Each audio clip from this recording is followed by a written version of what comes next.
Истории повреждений круизного лайнера МВ «Аврора».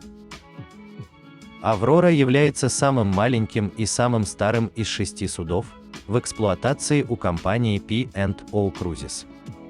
Он официально поступил на службу в компанию в апреле 2000 года. Лайнер был переоборудован в 2014 году, в ходе которой лайнер стал первым из судов в компании, получившим обновленный дизайн флага Британского Союза на носу. Может вместить до 1878 пассажиров в 939 каютах с максимальным количеством экипажа 936 человек. Лайнер был разработан для британского рынка и построен как улучшенная версия судна Ариена.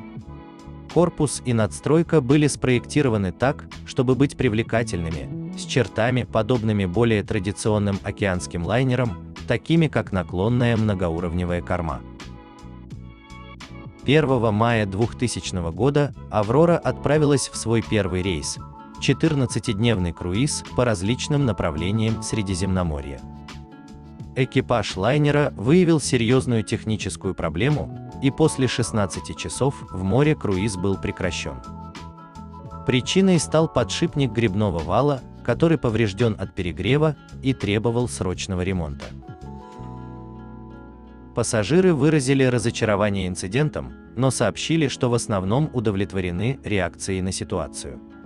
P&O Cruises предложила всем пассажирам полный пакет возмещения и компенсации на сумму около 6 миллионов фунтов стерлингов. «Аврора» отплыла в Блоум-энд-Восс в Германии, где проводился ремонт. Лайнер вернулся в строй 15 мая, чтобы совершить свой второй запланированный рейс на Канарские острова. В марте 2001 года лайнер плыл через Тайваньский пролив в свой первый кругосветный круиз, когда его вызвали на помощь Памеле Dream, зарегистрированному в Камбодже судну, которое перевернулось в штормящем море. Лайнер запустил свои быстрые спасательные катера, чтобы вытащить выживших из воды. Экипажу удалось эвакуировать 3 выживших. Один из гребных винтов «Авроры» был поврежден обломками. Он был заменен в декабре 2002 года. Во время круиза по Восточному Средиземноморью в октябре 2003 года более 500 пассажиров заболели желудочными инфекциями, вызванными высококонтагиозным норовирусом. Во время вспышки пассажирам лайнера было отказано в праве на посадку в Греции, так как судно находилось на карантине.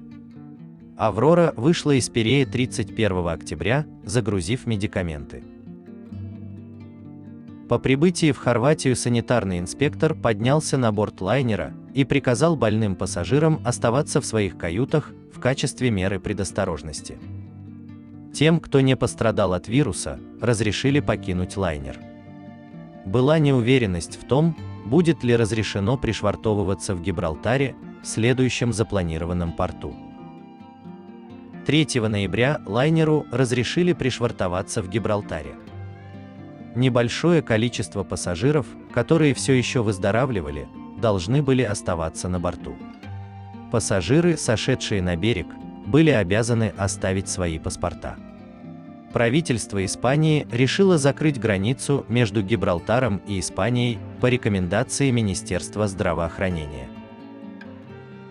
Он был вновь открыт через несколько часов после того, как «Аврора» отплыла из Гибралтара. Инцидент вызвал некоторую дипломатическую напряженность между Соединенным Королевством и Испанией. «Аврора» вернулась в Саутгемптон 6 ноября, где высадились пассажиры. Некоторые пассажиры угрожали судебным иском против компании. В P&O Cruises заявили, что хотя они не будут предлагать стандартный компенсационный пакет, случаи будут рассматриваться индивидуально. В январе 2005 года «Аврора» начала 103-дневный кругосветный круиз с более чем 1700 пассажирами на борту. На пути к Мадейре у лайнера неоднократно возникали проблемы с одним из главных двигателей. Поскольку проблемы не могли быть решены быстро, от кругосветного путешествия отказались. Во время ожидания корабля в Саутгемптоне пассажирам предлагались бесплатные напитки в бортовых барах, и они могли покинуть лайнер в любое время. Пассажирам также разрешили отменить бронирование для полного возврата средств. «Аврора» отправилась в сухой док в Германии, где ее поврежденный двигатель демонтировали и заменили. Таким образом, запланированный кругосветный круиз стал называться путешествием вокруг острова Уайт. P&O Cruises также организовала приезд на борт таких артистов, как Элейн Пейдж и Пол Дэниелс. Во время круиза 2009 года у «Авроры» снова возникли проблемы с двигательной установкой вскоре после отплытия из Сиднея. Лайнер отправился в Новую Зеландию для ремонта.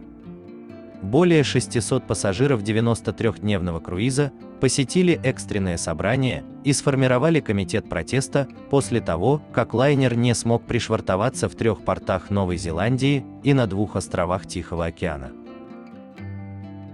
В то время как P&O Cruises предлагала компенсацию, некоторые пассажиры назвали эти предложения смехотворными и пригрозили подать в суд на компанию. В марте и апреле 2019 года лайнер опять прошел ремонт в сухом доке. Во время простоя из-за коронавируса в 2020 году судно некоторое время стояло на якоре у Борнмута.